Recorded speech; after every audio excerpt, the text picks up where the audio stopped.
अंबरनाथमध्ये भाजपच्या माजी नगरसेवकाच्या कार्यालयावर तलवारीने हल्ला.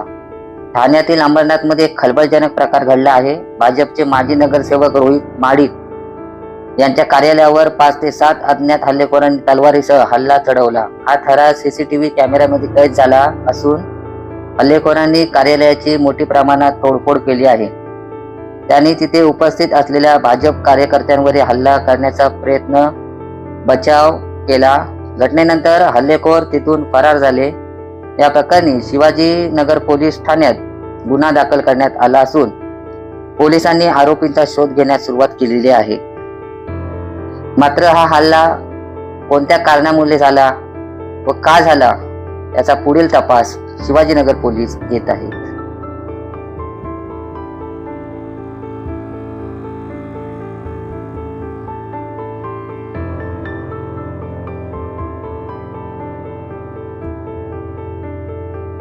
प्रतिनिधी निखिल गाडे, विद्या न्यूज, दापोली.